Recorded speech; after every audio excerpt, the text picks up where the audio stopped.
నెహెమ్యా గ్రంథము 5వ అధ్యాయము. తమ సహోదరులైన యూదుల మీద జనులు వారి భార్యలను కఠినమైన ఫిర్యాదు చేసిరి. ఏదనగా, కొందరు మేము మా కుమారులను మా కుమార్తెలను అనేకులము, అందుచేత మేము తిని బ్రతుకుటకు ధాన్యము మీ యొద్ద తీసుకొందుమనిరి. మరికొందరు, క్షామమున్నందున మా భూములు ద్రాక్ష తోటలను మా ఇండ్లను కొదువపెట్టితిమి గనుక మీ యొద్ద ధాన్యము తీసుకొందుమనిరి. మరికొందరు, రాజుగారికి పన్ను చెల్లించుటకై మా భూముల మీదను మా ద్రాక్ష తోటల మీదను మేము అప్పు చేసితిమి. మా ప్రాణము మా సహోదరుల ప్రాణము వంటిది కాదా? మా పిల్లలు వారి పిల్లలను పోలినవారు కారా? మా కుమారులు మా కుమార్తెలను దాసులొకటకై అప్పగింపవలసి వచ్చెను.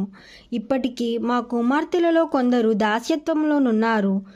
మా భూములను మా ద్రాక్ష తోటలను అన్యుల వశమున ఉండగా వారిని విడిపించుటకు మాకు శక్తి చాలకున్నదని చెప్పగా, వారి ఫిర్యాదును ఈ మాటలను నేను విన్నప్పుడు మిగిల కోపపడితిని.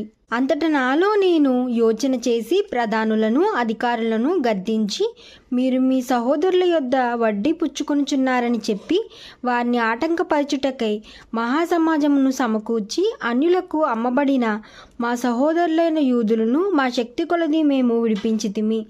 మీరు మీ సహోదరులను అమ్ముదురా? వారు మనకు అమ్మబడవచ్చునా అని వారితో చెప్పగా, వారు ఏమీ చెప్పలేక ఊరుకుండరి.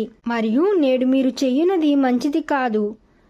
మన శత్రువులైన అన్యుల నిందను బట్టి మన దేవునికి భయపడి మీరు ప్రవర్తింపకూడదా? నేనును నా బంధువులను నా దాసులను కూడా అలాగునే వారికి సొమ్మును ధాన్యమును అప్పుగా ఇచ్చితిమి, అప్పు పుచ్చుకొనకుందుము. ఈ దినములోనే వారి యొద్ద మీరు అపహరించిన భూములను, ద్రాక్ష తోటలను, వలివ తోటలను, వారి ఇండ్లను వారికి అప్పుగా ఇచ్చిన సొమ్ములోను, ధాన్యములోను, ద్రాక్షారసములోను, నూనెలోను 100వ భాగమును వారికి మరల అప్పగించుడని నేను మిమ్మును బతిమాలు కొనుచున్నానంటిని. అందుకు వారు, నీవు చెప్పిన ప్రకారమే ఇవన్నీ ఇచ్చివేసి వారి యొద్ద ఏమీ కోరమనిరి. నేను యజమానులను పిలిచి ఈ వాగ్దాన ప్రకారము జరుగుటకు వారి చేత ప్రమాణము చేయించి తిని, మరియు నేను నా వడి దులిపి ఈ ప్రకారమే దేవుడు ఈ వాగ్దానము నెరవేర్చని ప్రతి వారిని తన ఇంటిలో నుండకుండా తన పని ముగింపకయు ఉండునట్లు దులిపివేయును. ఇటువలే వాడు దులిపివేయబడి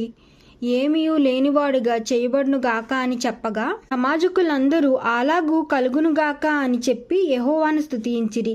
జనులందరూ ఈ మాట చొప్పునే జరిగించిరి. మరియు నేను యూదా దేశములో వారికి అధికారిగా నియమింపబడిన కాలము మొదలుకొని, అనగా అర్తహషస్తు రాజు ఏలుబడి యందు 20వ సంవత్సరము మొదలుకొని 32వ సంవత్సరము వరకు 12 సంవత్సరములు అధికారికి రావలసిన సొమ్ము నేనే గాని నా బంధువులు గాని తీసుకొనలేదు. అయితే నాకు ముందు నుండిన అధికారులు జనుల యొద్ద నుండి ఆహారమును, ద్రాక్షారసమును, 40 తూముల వెండిని తీసుకొనుచు వచ్చిరి. అయితే నాకు ముందు ఉండిన అధికారులు జనుల యొద్ద నుండి ఆహారమును, ద్రాక్షారసమును, 40 తులముల వెండిని తీసుకొనుచు వచ్చిరి. వారి పనివారు సహా జనుల మీద భారం మోపుచూ వచ్చిరి. అయితే దేవుని భయము చేత నేనాలాగూ చేయలేదు. ఇదియు కాక ఈ గోడ పని చెయ్యగా నా పనివారును ఆ పని చేయుచు వచ్చిరి. భూమి సంపాదించుకొని వారము కాము.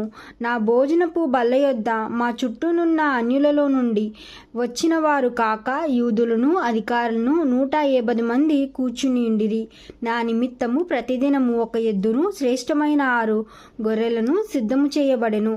ఇవియు కాక కోళ్ళును 10 రోజులకు ఒక మారు నానా విధములైన ద్రాక్షారసములను సిద్ధము చేసి తిని, ఈ ప్రకారము చేసినను ఈ జనుల దాస్యత్వము బహు కఠినముగా ఉండినందున అధికారులకు రావలసిన సొమ్మును నేను ఆపేక్షించలేదు.